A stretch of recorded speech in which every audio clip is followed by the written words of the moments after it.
एक कोने में फ्रिज के पीछे वो 1.5 या कच्चा मांस खा रहा था।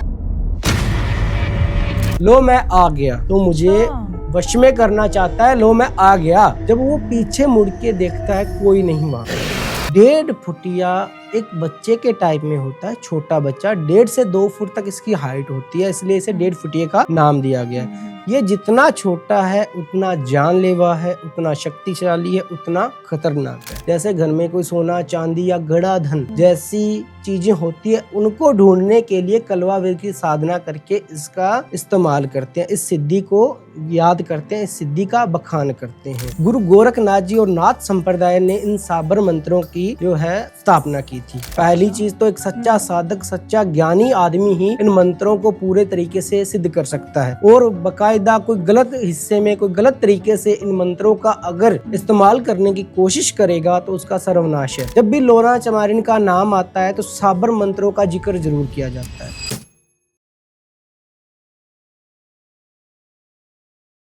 तो आज हम बहुत ही अलग तरीके की एंटिटीज के बारे में बात करने वाले हैं। थोड़ा ज़्यादा डरावना पॉडकास्ट हो सकता है, तो फिर स्टार्ट करते हैं। तो आज हमारे इस एपिसोड में हमारे साथ है स्वामी प्रभु दयाल। तो गुरुजी, कैसे लग रहा है आपको रॉ माइक पर आकर? आपकी टीम का बहुत बहुत धन्यवाद जो आपने मुझे यहाँ बुलाया। आज आपको बहुत सारी प्रेत आत्माओं के बारे में, उनकी सच्ची कहानियों के बारे में हम आपको बताएंगे। शायद वो आपके लाइफ में भी कभी हुई हो, आपकी लाइफ से भी रिलेट हो। तो गुरुजी, सबसे पहले तो मैं यही पूछूंगी आपसे कि लोना चमारन कौन थी और तंत्र के साथ इसका नाम क्यों जोड़ा जाता है? पहले तो आप सभी को जय माता दी जी। लोना चमारिन, उत्तरी भारत में जब लोना चमारिन का नाम आता है तो बड़े बड़े तांत्रिक जादूगर के रोंगटे खड़े हो जाते हैं जी। कुछ ऐसा तंत्र के क्षेत्र में उनको एक महारत हासिल है। जब भी लोना चमारिन का नाम आता है तो साबर मंत्रों का जिक्र जरूर किया जाता है। लोना चमारिन इस्माइल योगी की शिष्या थी, और लोना चमारिन के बिना साबर मंत्रों का जो है वर्णन उन्हें सिद्ध नहीं किया जा सकता। साबर मंत्रों के आखिर में लोना चमारिन की दुहाई दी जाती है, जिससे वो साबर मंत्र और भी पावरफुल हो जाते हैं। इसलिए उत्तर भारत में, पंजाब के क्षेत्र में, राजस्थान में लोना चमारिन को साबर मंत्रों के हिस्से में बहुत बड़ा स्थान प्राप्त है। अच्छा, तो ये किस तरीके से लोगों की हेल्प करती है या फिर उनको डराती है? लोना चमारिन जैसे इस्माइल योगी की शिष्या थी, उनसे उन्हें शिक्षा प्राप्त हुई। उन्होंने बड़े बड़े राजा महाराजाओं को टक्कर दी जो बुरा काम करते थे, बुराइयां करते थे, लोगों को कष्ट पहुंचाते थे। उन्होंने इन साबर मंत्रों को सिद्ध करके उन लोगों को इस राजाओं महाराजाओं के अत्याचार से छुटकारा दिलवाया था। अच्छा, तो तंत्र में इसको कैसे उपयोग किया जाता है? जो साबर मंत्र होते हैं जी। उनको सिद्ध करने के लिए बहुत लंबा टाइम लग जाता है। कई बार तो सालों की जो है मेहनत, सालों की जो विद्या, सालों का जो है ध्यान लगा के इन मंत्रों को सिद्ध किया जाता है। लेकिन लोना चमारिन ने जो साबर मंत्रों का उल्लेख किया, जो रचयिता की, उनसे ये मंत्र जल्दी सिद्ध हो जाते हैं और ये मंत्र बहुत ज़्यादा पावरफुल हो जाते हैं। अच्छा, तो फिर हम इससे इन मंत्रों का इस्तेमाल करके कैसे भी ताकत पा सकते हैं? देखिए, आप इन मंत्रों का इस्तेमाल करके ऐसा नहीं है किसी का बुरा कर सकते हैं। पहली चीज़ तो एक सच्चा साधक, सच्चा ज्ञानी आदमी ही इन मंत्रों को पूरे तरीके से सिद्ध कर सकता है, और बकायदा कोई गलत हिस्से में, कोई गलत तरीके से इन मंत्रों का अगर इस्तेमाल करने की कोशिश करेगा तो उसका सर्वनाश है। वो खुद के एक ऐसे माया जाल, ऐसे कुएं में धकेल लेगा जहां से बाहर आना बड़ा मुश्किल होगा। जी। लोना चमारिन का राजस्थान में आपने सुना होगा जहारवीर गोगा जी, उनके साथ भी संबंध इतिहास में आता है। कहा जाता है कि लोना चमारिन जहारवीर गोगा जी की माता बाचल की सहेली या दासी थी। इतिहासकारों का कहना है वो उनकी सहेली या दासी थी, जिन्हें गोगा जी अपनी धर्म की माँ भी मानते थे। उन्होंने इन साबर मंत्रों से जो है गोगा जी महाराज की अनेक था मदद की थी। उनकी कई जगह मदद की थी और उनको रास्ता दिखाया था। तो ये जो साबर मंत्र है, ये किसकी देन है गुरुजी? जो साबर मंत्र है वो नाथ संप्रदाय से रिलेटेड है। गुरु गोरखनाथ जी और नाथ संप्रदाय ने इन साबर मंत्रों की जो है स्थापना की थी।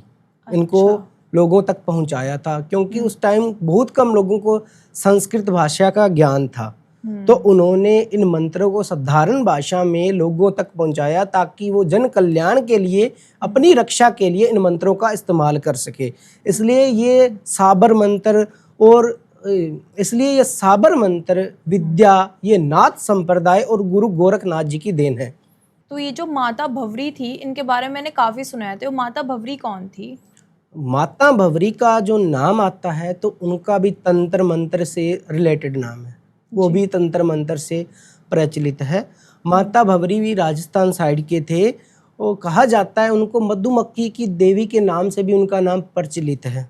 अच्छा। जब मुगल राज में जब सेना राजा मंदिरों को नुकसान पहुंचाते थे तो माता भंवरी मधुमक्खी का रूप लेके उनको उखेड़ देती थी। अच्छा। आज भी अगर सच्चे मन से, सच्ची साधना से साबर मंत्रों का उच्चारण करके उनका अध्ययन किया जाए तो मदद करने पहुंचती है, और मुश्किल से मुश्किल कितना भी कठिन काम क्यों ना हो वो उसमें जरूर साथ देती है और उस काम को सफल बनाती है। तो ये जो कलवा वीर था गुरुजी, ये कौन था? मैं और आज इसकी आप कोई स्टोरी आप हमें बताएंगे?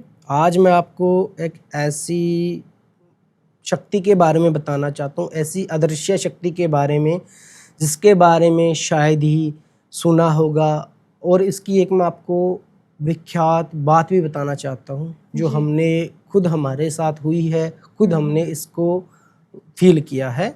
कलवा वीर जिसे हनुमान जी का ही अवतार माना जाता है, हनुमान जी का सेवक माना जाता है, उनके ही ये एक अंश है। कलवा वीर जो है तांत्रिक लोग कलवे वीर की साधना करके वशीकरण और कोई खोई चीज, जैसे घर में कोई सोना चांदी या गड़ा धन जैसी चीजें होती है, उनको ढूंढने के लिए कलवा वीर की साधना करके इसका इस्तेमाल करते हैं, इस सिद्धि को याद करते हैं, इस सिद्धि का बखान करते हैं। कलवा वीर बहुत ही एक ऐसी अदृश्य, ऐसी पावरफुल शक्ति है जिसको हर साधक कर ही नहीं सकता। पहली कारण इसका यह है कि इसकी साधना बहुत कठिन है, इसकी साधना बहुत कठिन है। दूसरा, कहा जाता है कलवे वीर को गुस्सा बहुत आता है। अच्छा। कलवे वीर को गुस्सा बहुत आता है और इतना ये शक्तिशाली होता है, अगर कोई इसके डरावने रूप को देख ले, ये सामने आ जाए तो वो इंसान वहीं खत्म हो जाएगा। अच्छा। जब ये गुस्से में अगर सामने आ जाए तो वो इंसान या तो पागल हो जाएगा या खत्म हो जाएगा। हमारे साथ एक अघोरी थे, जब हम शिक्षा ले रहे थे, हमारे साथ आसाम में थे हम, हमारे साथ एक अघोरी थे। वो उन्हें अपनी थोड़ी नॉलेज ज़्यादा हो गई तो उन्हें अपनी शक्तियों पे अहंकार हो गया। उन्हें लगा कि अब सब कुछ जो हूँ मैं ही हूँ, मेरे से ऊपर कोई नहीं है, मैं जो चाहूँ वो सिद्धि कर सकता हूँ, जिसे चाहूँ अपने वश में कर सकता हूँ। तो उसने कलवा वीर की साधना चालू कर दी जी। उसको बोला कि मैं उसको वश में करके रहूँगा, कुछ भी हो जाए मैं उसको वश में करके रहूँगा और मैं अपने हिसाब से काम करवाऊँगा। तो उसने क्रिया चालू कर दी, साधना में बैठा, एक घने जंगल में गया जहाँ पे पास में शमशान पड़ता था।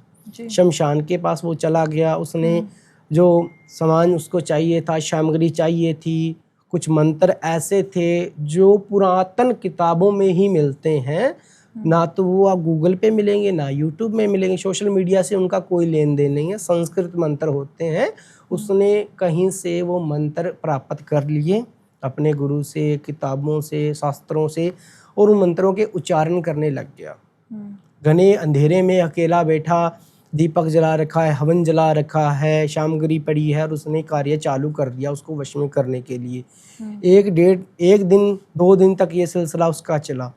तीसरे दिन जो उसके साथ हुआ वो देख के सब हैरान हो गए। उसने खुद से, पंडित ने, उस तांत्रिक ने बताया था, वो जब पूजा कर रहा था तो उसके पीछे से आवाज आती है, लो मैं आ गया, तो मुझे वश में करना चाहता है, लो मैं आ गया। जब वो पीछे मुड़ के देखता है कोई नहीं वहां पे। सिर्फ उसे क्या दिखाई दिया, 2 जलती आंखें इर्द गिर्द घूम रही थी। सिर्फ आंखें थी? सिर्फ आंखें जैसे जल रही थी और इर्द गिर्द घूम रही थी। और उसके सामने आगे साइड जब चांद का प्रकाश पड़ता है तो एक परछाई पड़ती है, उसको धरती पे जमीन पे परछाई दिखाई दी 7-8 फुट लंबी, तकड़ा चौड़ा इंसान उसे जैसे दिखाई पड़ा, लेकिन जो पीछे देख रहा था सिर्फ जलती आंखें दिखाई दे रही थी। तो उसके रोंगटे खड़े हो गई। वो पूजा से भागने लगा, लेकिन वो टकराकर ऐसा जंगल में गिरा कि सारा जंगल उसकी चीख से गूंज उठा। इतनी भयानक चीख थी कि सारा जंगल उसकी चीख से गूंज उठा। अगले दिन हम जैसे प्रातः सुबह हम प्रातः स्नान के लिए जाते हैं और अपने वहाँ पे नदी के पास हम क्रियाएं करते हैं। तो हमने वहाँ पे जाके देखा तो वो पंडित लेटा हुआ था और उसको अपनी याददाश्त ही नहीं थी, क्या हुआ कैसे हुआ। हम उसको उठा के आश्रम में लेके आए। गुरुजी ने उसे कुछ मंत्रों का, कुछ जड़ी बूटियों का सेवन करवाया, जिससे उसे थोड़ा थोड़ा याद आया। उसने बताया कि मुझे मेरी शक्तियों पे अभिमान हो गया था, इसलिए मैं कलवे वेर को अपने वश में, अपनी मुट्ठी में करना ही चला था, इसलिए मेरे साथ ऐसा हुआ। अच्छा। तो ये एक ऐसी अदृश्य शक्ति है, अगर किसी के पीछे पड़ जाए तो बड़ी मुश्किल से उससे पीछा छुड़ाया जा सकता है, लेकिन अगर इसका सही ढंग से, सही तरीके से इस्तेमाल किया जाए, इसको सही दिशा दी जाए, तो वो कितना भी मुश्किल, कितना भी कठिन काम क्यों ना हो, 101% बनता है। हमारा पहले भी एक बार पॉडकास्ट हुआ था, 1.5 फुटिया के बारे में हमने बात की थी, जो कि काफ़ी लोगों ने फिर जानने की कोशिश की थी। तो गुरुजी, ये 1.5 फुटिया क्या होता है? मैंने भी बहुत सारे पॉडकास्ट देखे हैं, बहुत सारे लोगों के सवाल जवाब कमेंट सेक्शन में भी पढ़े हैं। कुछ लोग कुछ बताते हैं अभी 1.5 फुटिया, कुछ लोग तो ऐसे ही बोलते हैं 1.5 फुटिया बड़ा होता है, कुछ लोग बताते हैं कि 1.5 फुटिया दिखता नहीं। आज मैं आपको स्पष्ट करना चाहूँगा 1.5 फुटिया क्या होता है, असल में क्या सच्चाई है। 1.5 फुटिया एक बच्चे के टाइप में होता है, छोटा बच्चा, 1.5 से 2 फुट तक इसकी हाइट होती है, इसलिए इसे 1.5 फुटिया का नाम दिया गया है। ये जितना छोटा है उतना जानलेवा है, उतना शक्तिशाली है, उतना खतरनाक है।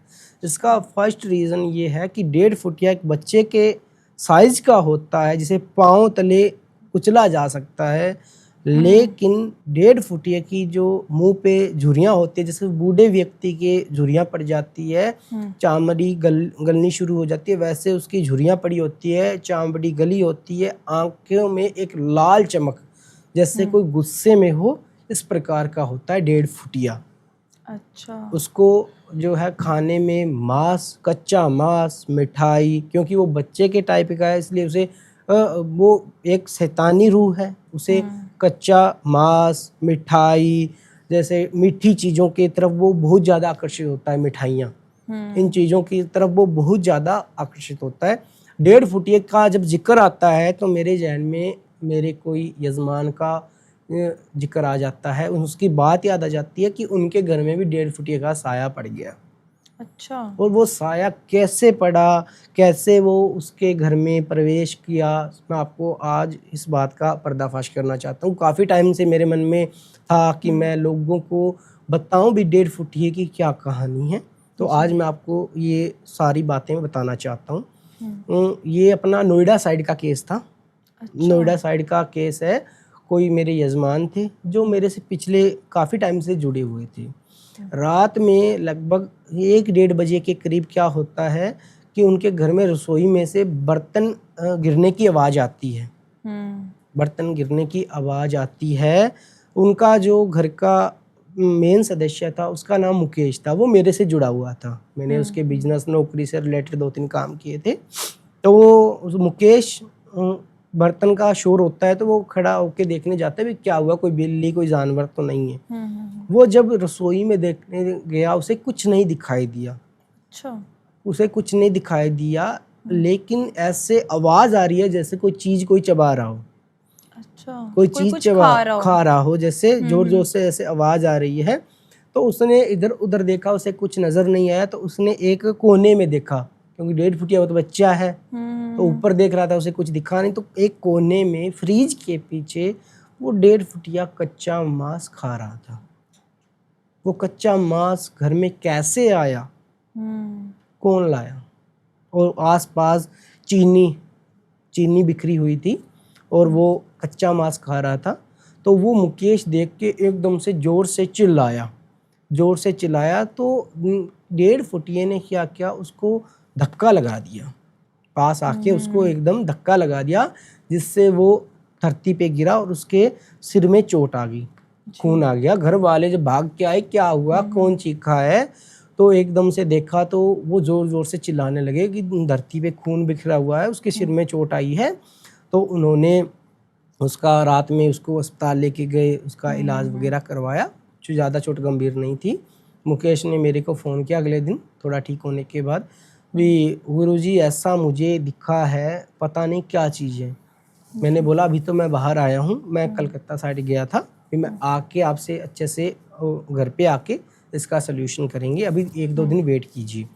तो उसने 1-2 दिन वेट किया, तो उन 2 दिन के अंदर वही चीज़ें उनके साथ हो रही थी। रसोई में सेम शोर हो रहा था, जैसे एक बच्चा रोता है, चिल्लाता है, वैसे चिल्ला रहा है। छोटे छोटे पाँव के निशान पड़ रहे हैं, छोटे छोटे पाँव के निशान हर एक कमरे में पड़ रहा है। जैसे वो फिर रहा है छत पे, रात में कमरे में सो रहे हैं तो छत पे ऐसा लग रहा है कोई छोटा बच्चा जैसे चल रहा है, ऐसे आवाज़ आ रही है।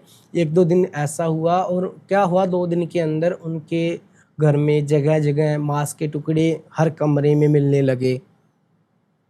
तो हर कमरे में छोटे छोटे मांस लेकिन ये मांस आता कहाँ से था? यही तो मैं आपको बताना चाहता हूँ भी, उनके छोटे छोटे मांस के टुकड़े मिलने लगे, और वो जैसे बच्चा चिल्ला रहा है जोर जोर से। घर वाले इतने परेशान हो गए, और साथ में उनके घर में क्या एक ऐसा हुआ कि उनकी लड़ाई झगड़े चालू होने लग गए 2 दिन के अंदर।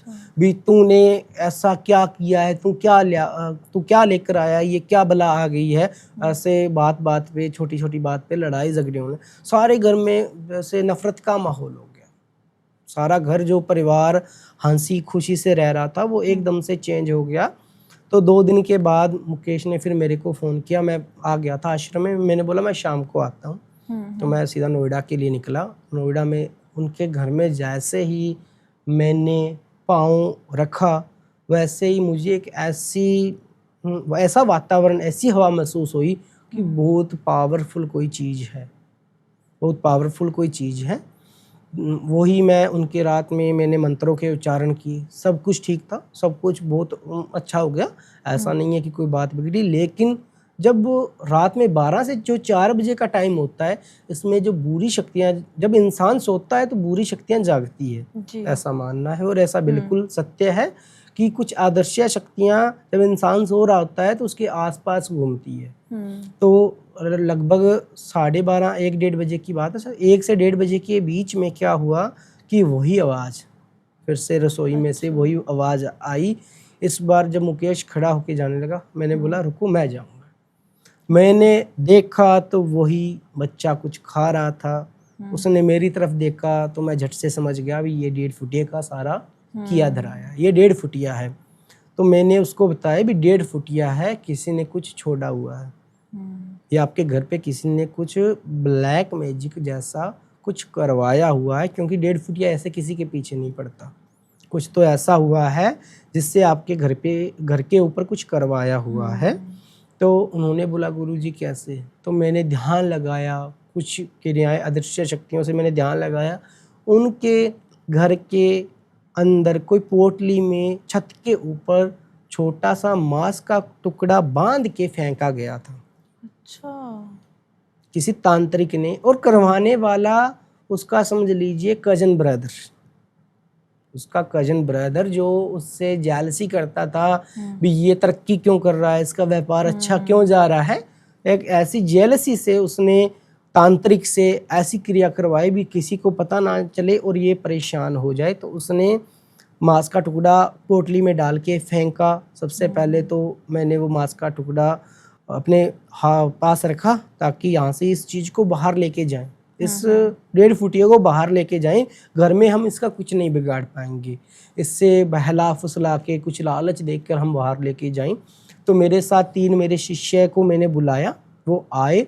हमने कच्चा मांस लिया, मिठाई ली और सुगंधित चीज़ें ली और मीठी चीज़ें ली। हमने मीठी चीज़ें ली और उस 1.5 फुटियों को एक लालच देके हम घर से बाहर लेके गए। चौराहे के साइड में सुनसान रास्ता था, वहाँ पे चौराहा बना हुआ था, वहाँ पे हम उसको लेके गए। गोल चक्कर में वो सारा सामान रखा, उस गोल चक्कर को मंत्रों से कुछ यंत्रों से विभाजित कर दिया, पूरा सिद्ध कर दिया हमने। जैसे ही 1.5 फुटिया उस चीज़ को खाने के लालच में आया, वैसे ही वो उस चीज़ के कैद में आ गया।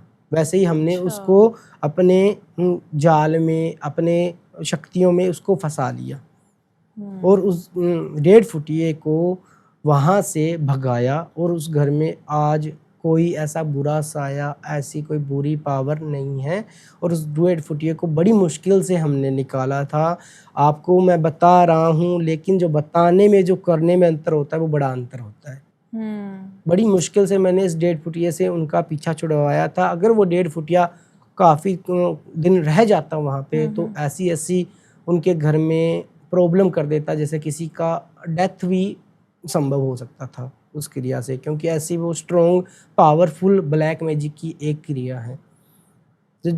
आज के टाइम में जब 1.5 फुटिये का जिक्र आता है तो कुछ पंडित तांत्रिक के मन में एक डर आता है भी 1.5 फुटिया कहीं ये पीछे पड़ गया, बहुत ज्यादा शैतान होता है। बिल्कुल शैतान होता है, कि शरारती होता है, कि ये पीछे पड़ गया तो इससे पीछा कैसे छुड़ाएंगे। कहते हैं कि 1.5 फुटिया से हम अपना कोई भी काम करा सकते हैं। देखिए 1.5 फुटिया से हम बिल्कुल अपना कोई भी काम करवा सकते हैं, क्योंकि एक तो इसकी हाइट छोटी होती है, एक ये जल्दी से किसी को दिखाई नहीं पड़ता, तो हम इससे अपना कोई भी काम करवा सकते हैं। जैसे अगर एक केस मेरे पास आया था कि जिनके प्रॉपर्टी के कागज भी जलने लगे, प्रॉपर्टी के अलमारी में रखे कागज भी 1.5 फुटिये ने जला दिए। ऐसे भी केस हमारे पास आते हैं और बाद में हमने उसका भी किसी ना किसी तरीके से सोल्यूशन किया। तो 1.5 फुटिया एक ऐसा शैतान है, एक ऐसी शक्तिशाली आत्मा है, एक ऐसी शक्तिशाली क्रिया है जो कुछ भी कर सकती है, घर के अंदर तक जाके कुछ भी कर सकती है। जैसे कि जिन है, मुस्लिम लोगों में ज़्यादा माना जाता है, जैसे जिन, खबीज। तो ये खबीज क्या होता है? खबीस है जो मुस्लिम तंत्र का ही एक हिस्सा है। खबीस जिन्नात श्रेणी में ही आता है, उनका ही एक अंश है, उनका ही एक पड़ाव है। लेकिन खबीस ऐसी ताकत, ऐसी शक्तिशाली रूहानी तंत्र की एक ऐसी साधना है, एक ऐसी पावरफुल एंटिटी है कि जो इंसान की पल भर में जान ले सकती है। अच्छा। एक ऐसी पावरफुल शक्तिशाली क्रिया है, अगर आपके पीछे वो पड़ गई तो उससे पीछा छुड़ाना उतना मुश्किल हो जाएगा जैसे एक अकेले इंसान से समुद्र पार करना। अच्छा। ऐसा पावरफुल जिन्नात श्रेणी का ये खबीस ऐसी मुस्लिम तंत्र का एक हिस्सा है जो इतनी शक्ति रखता है, इतनी सामर्थ्य रखता है कि ये इंसान को धीरे धीरे अंदर से खाना शुरू कर देता है और उसको बहुत ज़्यादा नुकसान पहुंचाता है, उसकी फैमिली। और ये एक बार पीछे पड़ जाता है तो पीढ़ी दर पीढ़ी इसका प्रभाव देखने को मिलता है। जैसे किसी इंसान के पीछे पड़ा तो उस पे सीमित नहीं रहेगा, उसकी मृत्यु चाहे हो जाए तो उसकी पीढ़ी दर पीढ़ी, उसके आने वाले बेटे, उनके बेटे पोते, उनके साथ ही ये परंपरा चलती रहेगी, ये उनके पीछे ही पड़ा रहेगा। कोई जिन्नात की या फिर खबीस की कोई कहानी या कोई केस आपके सामने आया हो? मेरे पास एक केस आया था, अब राजस्थान साइड का था, जयपुर साइड का केस है। जयपुर के पास कोई गांव पड़ता है, वहाँ का केस है। एक लड़की का मेरे पास कॉल आता है कि मेरा ब्रेकअप हो गया है, मेरा ब्रेकअप हो गया है, पता नहीं क्या रीज़न हुआ, पता नहीं क्यों ब्रेकअप हो गया है। मेरे एक हाथ पे साइड में छोटे छोटे लाल दाने निकलने शुरू हो गए हैं। अच्छा। मैंने उससे पूछा ब्रेकअप कब हुआ? उसने बताया कि मेरा ब्रेकअप 35-40 दिन हो गए, महीना 1.5 महीने के करीब हो गए हैं, मेरा ब्रेकअप हो गया। मैंने कई तांत्रिक मुस्लिम मौलानाओं से भी काम करवाया, किसी हिंदू तांत्रिक से भी करवाया, कोई फ़ायदा नहीं हो पा रहा है, मुझे रिज़ल्ट अच्छा मिला ही नहीं है। मैंने काफ़ी कोशिश की है, मुझे कोई रिस्पॉन्स नहीं आया है। तो मैंने उससे बोला कि आप मुझे अपना डेट ऑफ बर्थ, अपना नाम, फ़ोटो, सारी डिटेल भेजिए, मैं अच्छे से रीड करूँगा, अच्छे से देखूँगा क्या समस्या है, फिर मैं आपको बताऊँगा। मैं जो आपको झूठा दिलासा नहीं दूँगा, होने लायक हुआ तो आपको बताऊँगा, नहीं तो नहीं बताऊँगा। उसने भेजा तो मैंने बोला अभी बिल्कुल ठीक है, थोड़ी सी नक्षत्र ग्रह दिशा की चाल ठीक नहीं है, उसका उपाय होगा, वो ठीक हो जाएगा। मैंने उसको बताया, 1-2 रेमेडीज बताई। मैंने बोला आप ही कर लीजिए, मेरी ज़रूरत नहीं है, आपका भी हो जाएगा। और मैं यहाँ से छोटी पूजा होगी, साधारण पूजा होगी, वो करके इस सोल्यूशन को, आपकी प्रॉब्लम को सोल्यूशन कर दूंगा, ठीक कर दूंगा। उसने बोला जी ठीक है। उसने जैसे रेमेडीज की, तो उससे क्या हुआ, लड़के का कॉल आना शुरू हो गया उसके पास। अच्छा। 1-2 बार उसके कॉल आए, अच्छे से बात हुई, फिर उसने वापस ब्लॉक कर दिया उसको, एकदम से फिर से ब्लॉक कर दिया। इस बार क्या हुआ, लड़की के जैसे एक हाथ पे था, दूसरे हाथ पे भी लाल दाने निकलने शुरू हो गए। और लड़की का स्वभाव ऐसा चिड़चिड़ा हो गया एकदम से, जैसे उसको गुस्सा आने लगा बात बात पे, चिड़चिड़ी हो गई। घर में उसने लड़ाई झगड़े चालू कर दिए। और पहले थोड़ी शरीर में उसका वजन है जो वो कम होने लगा। अच्छा। कम होने लगा, प्रॉपर डाइट खाना खा रही है लेकिन वजन कम होने लगा, सूखने जैसे लगी वो। तो उसने मेरे को 2-4 दिन तो बातचीत हुई, बाद में उसने मेरे को फ़ोन किया कि उसका कॉल आया, मैंने बात की, लेकिन उसने फिर से जो है ब्लॉक कर दिया मेरे को। और मेरे गुरुजी हाथों पे, वो एक हाथ पे थे वो ठीक नहीं हुए, और दूसरे हाथ पे भी लाल दाने होने चालू हो गए। मेरा स्वभाव ऐसा हो चुका है, मैं हर बात पे गुस्सा करती हूँ, मैं हर बात पे जैसे लोगों के गले पड़ जाती हूँ। उनको जो बोलती हूँ, वो जो बोलते हैं, अगर वो सच्ची बात बोले मेरे को गुस्सा आता है। मेरी लाइफ, मैं डिप्रेशन में जा चुकी हूँ पूरे तरीके से। तो मैंने उसको बताया कि देखिए मैं आपको शाम को कॉल करता हूँ। मैंने फिर से, मैं पूजा तो कर ही रहा था उसकी, मुझे टाइम नहीं मिला तो पूरा फोकस नहीं हुआ, उसका कॉल नहीं आया। उसने एक मैसेज किया कि मेरे पास मैसेज आ गया, तो मैंने सोचा अच्छा चल रहा है रिलेशनशिप। शाम को जब मैं पूजा में बैठा, जो मेरे सामने आया, मैं खुद हैरान हो गया। क्या? कि उसके ऊपर किसी लड़के ने खबीज छोड़ा हुआ है, खबीज की रूहानी ताकत छोड़ी हुई है। अच्छा। उसके ऊपर किसी ने ऐसी एंटिटी छोड़ी हुई है कि वो उस लड़के को छोड़ दे और मेरे तरफ आ जाए, मेरे से रिलेशनशिप में आ जाए। उसने छोड़ दिया, उसने ताकत रूहानी चीज छोड़ दी, लेकिन ये नहीं सोचा कि इससे उस लड़की का क्या नुकसान होगा। मुंह उठा के उसने छुड़ा दिया, लेकिन लड़की से क्या नुकसान होगा वो उसने ये सोचा नहीं। बाद में उस लड़की को साइड इफ़ेक्ट होने चालू हो गए। तो मैंने उसको कॉल करके बताया भी तू ऐसे माया जाल झंझट में फंस चुकी है जिसका सल्यूशन बहुत मुश्किल से तेरे को मिलेगा, जिसका सल्यूशन शायद ही हो पाए, घर बैठे बैठे नहीं होगा, आपको आना पड़ेगा। मैंने उसको बोला आपको कोलकाता में तारापीठ है, आपने सुना ही होगा, कलकत्ता वेस्ट बंगाल ऐसी जगह है जहाँ पे सबसे ज़्यादा काला जादू होता है, ब्लैक मैजिक का एक केंद्र बिंदु है वो। अच्छा। भी वहाँ आपको आना पड़ेगा।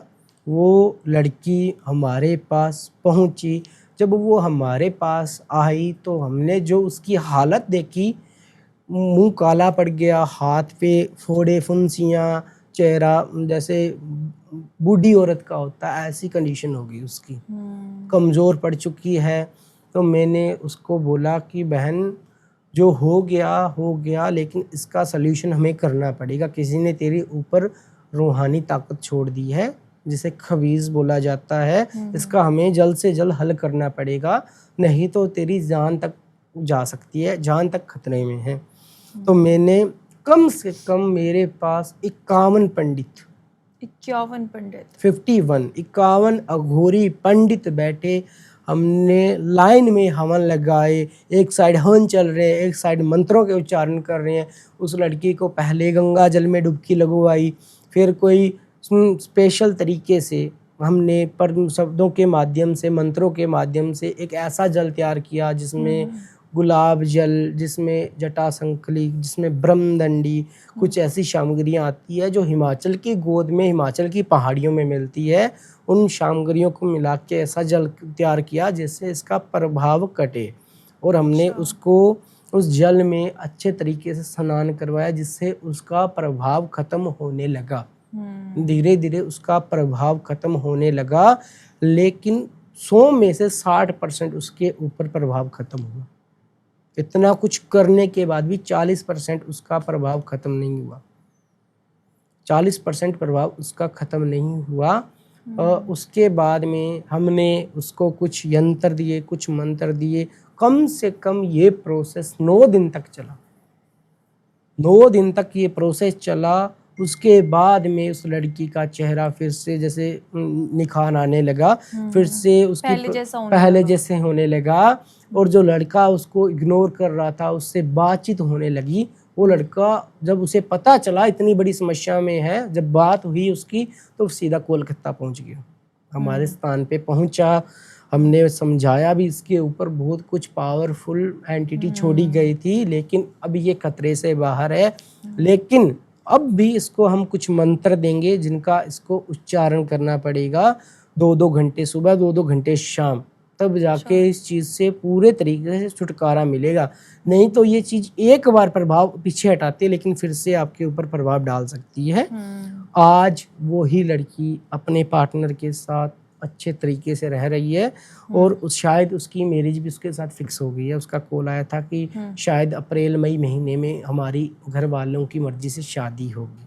अरे वाह। तो खबीस जिन्नात जो मुस्लिम श्रेणी का तंत्र होता है उसे बहुत पावरफुल माना जाता है। वो एक ऐसा तंत्र है, अगर मुस्लिम श्रेणी का तंत्र आपके पीछे पड़ गया तो अगर आप जितनी देरी करोगे वो उतना पावरफुल होगा।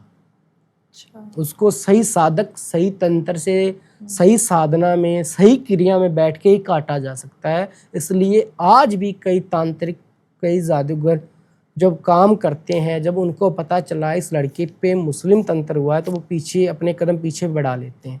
वो आगे नहीं बढ़ना चाहते क्योंकि इनसे उनको भी नुकसान हो सकता है। जैसे कि हम एंटिटीज की बात कर रहे हैं, तो कोई और एंटिटी जिसके बारे में लोगों ने ना सुना हो? आज मैं आपको एक ऐसे शक्तिशाली प्रेत की बात बताना चाहता हूँ जिसको मुंजिया नाम से प्रचलित किया गया है। मुंजिया एक ऐसा ब्रह्म राक्षस है जो पीपल के पेड़ के आसपास रहता है। मुंजिया एक ऐसा खतरनाक प्रेत है जो बहुत शरारती होता है और बहुत गुस्सेल होता है। पुराने कथन में, पुराने शास्त्र में इसे बोला जाता है ये कोई पंडित लड़का था जो जनेऊधारी था, और उसकी किसी वजह से जवानी में, युवापन में मौत हो गई, और उसकी आत्मा आज भी भटक रही है। अच्छा। ये एक ऐसा प्रेत होता है जो पीपल के पेड़ पे रहता है, और जब कोई व्यक्ति पास गुजरता है तो ये कुछ ना कुछ ऐसी हरकत करता है जिसको डर लगे और वो भागे। आपने ये सुना ही होगा कि पुराने बुजुर्ग, दादा दादी हमें ये बोलते हैं रात के समय में पीपल के पास मत जाना, पेड़ के पास नहीं जाते, पीपल के पेड़ के पास मत जाना, वहां पे भूत रहता है। वो कोई काल्पनिक बातें नहीं थी, वो सच्चाई है और सत्य है।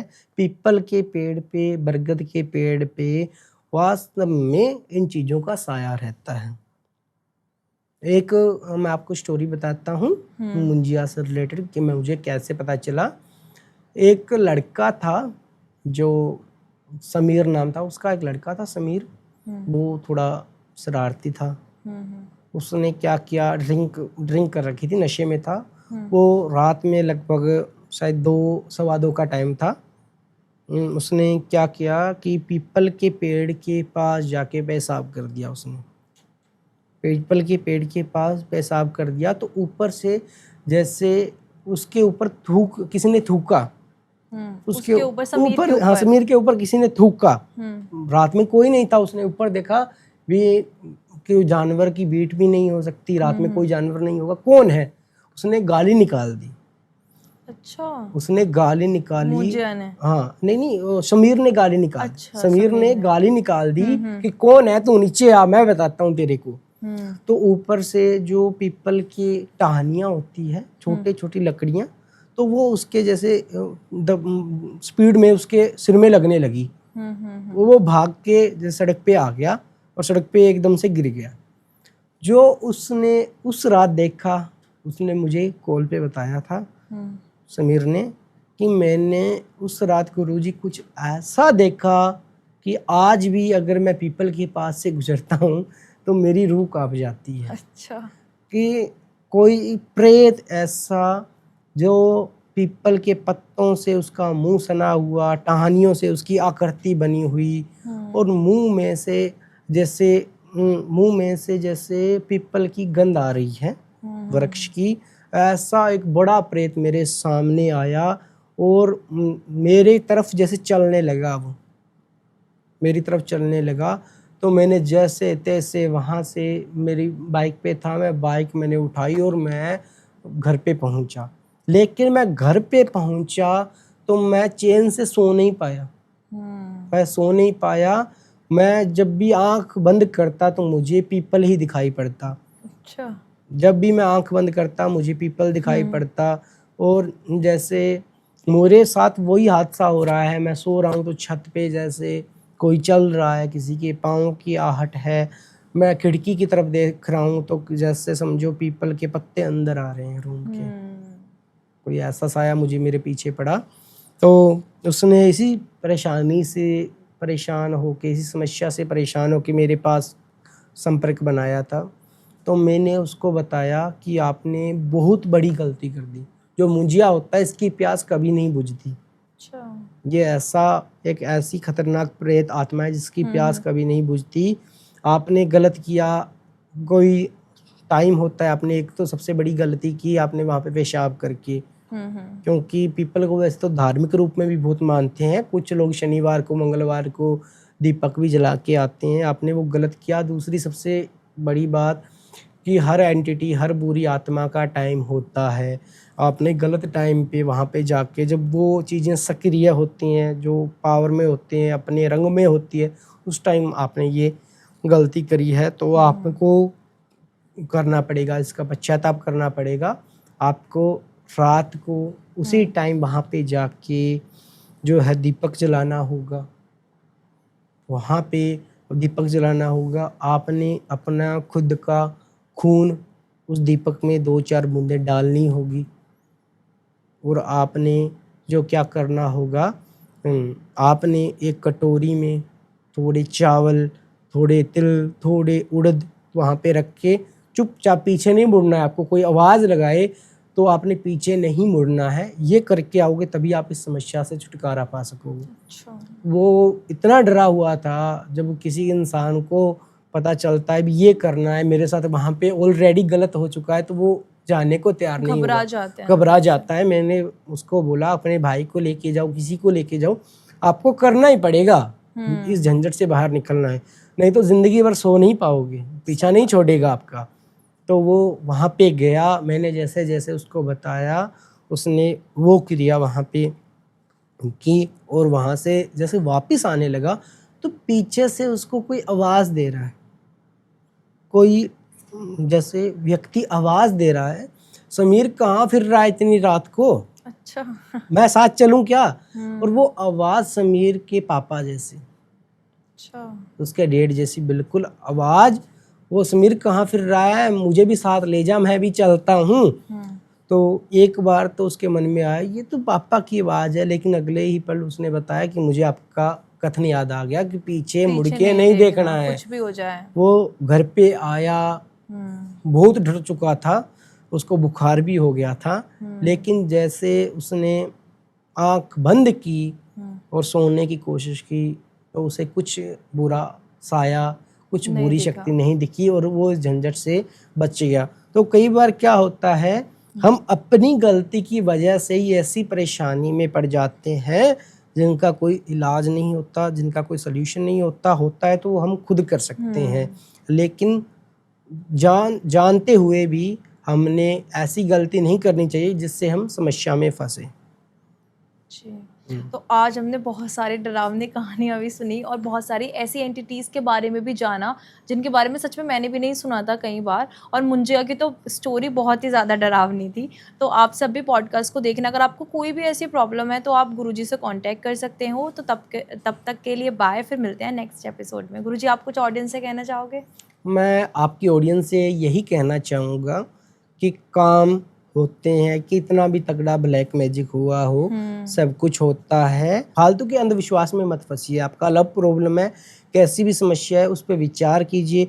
खुद से पहले उस रिलेशनशिप को, कोई भी समस्या उसको ठीक करने की कोशिश कीजिए, उपाय कीजिए। उसके बाद में अगर आपका सोल्यूशन नहीं हो रहा है, तभी अच्छे साधक से, अच्छे तांत्रिक से उसकी राय लीजिए।